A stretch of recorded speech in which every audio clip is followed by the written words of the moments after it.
This video is about finding peace of mind, and in a nutshell, it's about meditation. Now, it's in two halves. The first half is explaining the problems of a troubled mind and why there's no peace. And the second half is explaining how to get that peace of mind.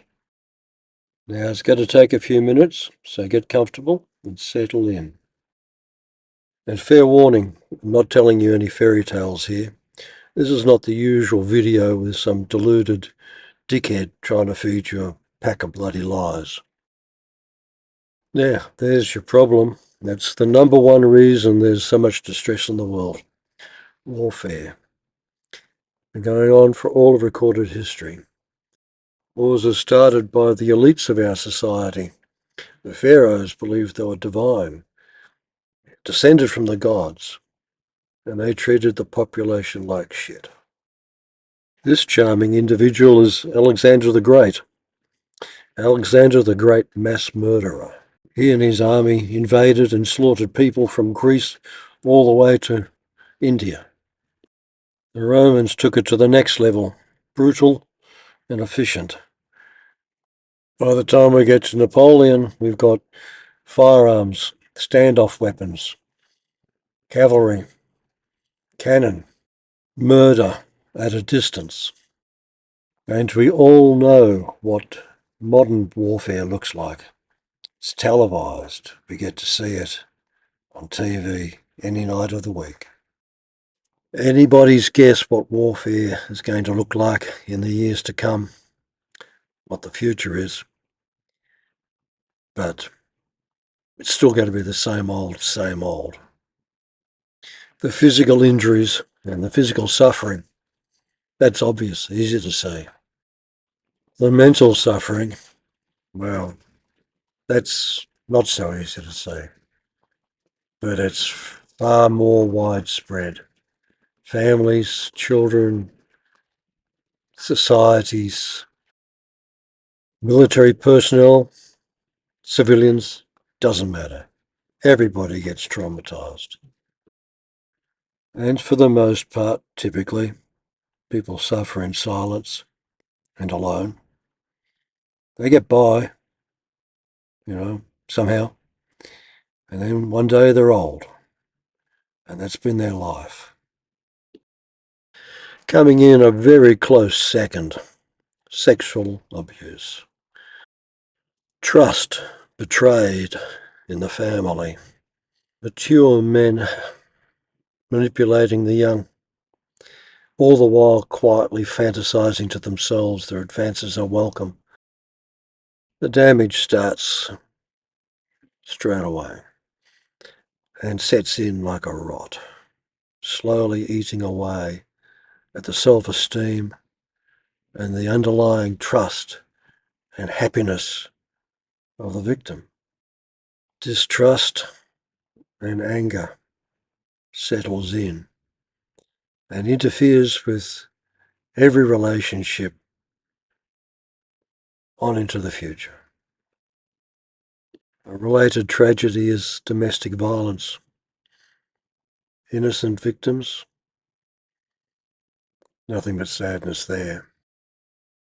Emotionally damaged parents results in emotionally damaged children, often left to fend for themselves and neglected.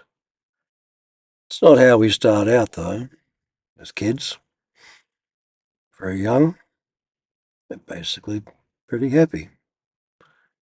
And slowly, something's got our attention. What's going on here? And then, things aren't good. Can get a little bit mad and a little bit sad. So I'm showing a pretty picture of a young girl, but it could be a young boy, happens to both sides. And the transitions, and the pain, and finally the rage. Now people do try to fix themselves, and in our society, money solves everything, so it seems. Money, social status. The blokes, Sometimes they go for sex. They think that's going to fix it. Or occasionally, maybe money and sex. Some people think the solution is let's go back to nature, chuck it all in, hide out in the woods somewhere. There are other people that turn to religion. Christianity is one of the options in our society. Trouble is the churches, they once had the moral high ground, but that high ground's been eroded in recent years. These days it's only bum high. Some people give Islam a shot. They're willing to swallow the story and accept all the restrictions. The religions don't solve anything. What they do is make a whole lot of fantasy promises. There's a better world waiting after death. There's a paradise and a heaven. Look forward to that. Don't worry about this life. The other biggie, Buddhism. Well, you see, life's all about suffering. It's got its fantasy promises too. All of this unhappiness, misery, confusion. Some see opportunity. Plenty of fake gurus out there. There's a few models to choose from. These are the standard templates, but you've got the wizards and the shamans and the ascetics and those with the secrets. All too frequently, though, you find the guru is the most screwed up person in the room. So, enough of the negative stuff. What's the good stuff? Okay. In meditation, there are three important things. The most important thing is to understand the role that your emotions play. The reason I started the video the way I did was so when I came to this point, it was clear. Emotional disturbance, trauma, emotional betrayal, neglect, emotional neglect. These are the things which disturb the person. This is the heart of the problem. And dealing with that is the way to solve the problem. Thoughts don't spring from nothing. They come from how you feel. That's what drives the thinking, how you feel. And when it's disturbed, compulsive thought, troubling thought, at the heart of it is your emotional state. And that's what you have to address, and address it directly. So here's another picture of an iceberg, and you'll see at the bottom of it is physiology and emotions. Our subconscious is in our physiology. We store emotional trauma and emotional pain in our bodies. And we use body tension as a way of keeping it there, keeping it locked away from conscious awareness. People want to escape. That's why people rush into all these different approaches. They want to escape the pain. And that's a perfectly natural thing to do. And it'd be fine if it worked. What has to happen is you face those things. And once you've been suppressing your emotions for a long period of time, you lose contact with them. And it's hard to bring it back. And that's where the physiology, the tension in the body, That's the easy way to bring it back. And the way you do that is to relax. When people think about meditation, they straight away think of something like this.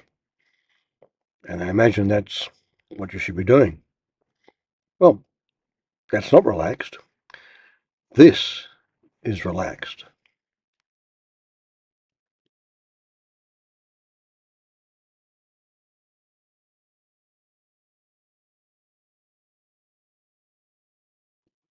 And this guy here, he's got his eyes closed. Well, he knows what he's doing. You relax and you close your eyes when you're doing it because you want to maximize the internal perceptions, not be distracted by things going on around you. Now, closing your eyes and relaxing very quickly, well, you fall asleep. Well, that's all right. Not a problem really. But when you wake up, keep doing it. Keep relaxing. You make good progress when you're rested and naturally alert. No need to force things. And you don't have to do this all by yourself. Perfectly fine to relax with friends. Now, genuine meditation is actually a very slow process. You're gradually developing a habit. And that habit you start to embody of being relaxed and being alert, just naturally, whatever you're doing, wherever you are. Whatever distress is in the body, well, it's a slow process of finding these tensions. Things will come to the surface, some good, some bad. You're in control of the situation always because you're not forcing anything. You're just allowing things. Now, for those people who've experienced deep trauma, sometimes it's going to be very painful. But there's the long-term benefit. Gradually, you become accustomed to how you feel. You stop repressing it. And you start to understand what's happened to you more deeply. You start to understand yourself more deeply. And life isn't the oppressive thing it once was. Once those tensions start to leave you. Now, the two other things, two out of the three that yet to be spoken about, they are ethics and generosity. Equally important.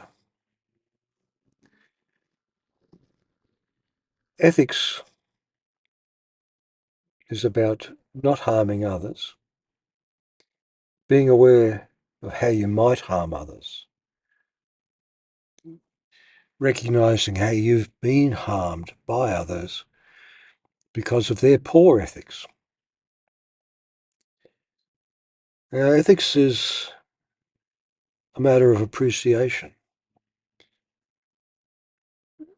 People try to make rules about ethics, but you naturally protect that which you appreciate.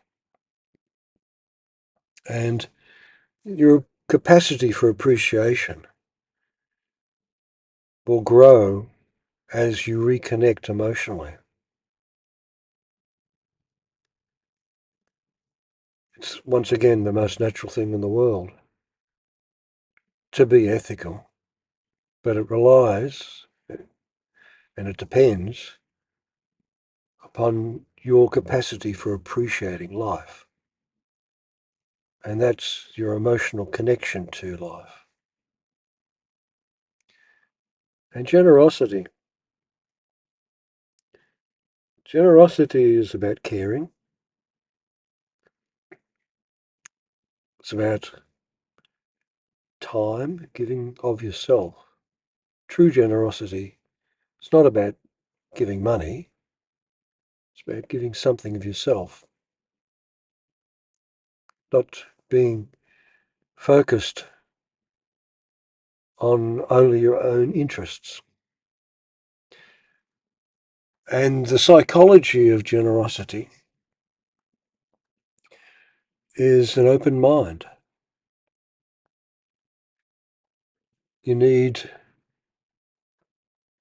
to be generous to be outward looking. And being outward looking is the essence of having an open mind.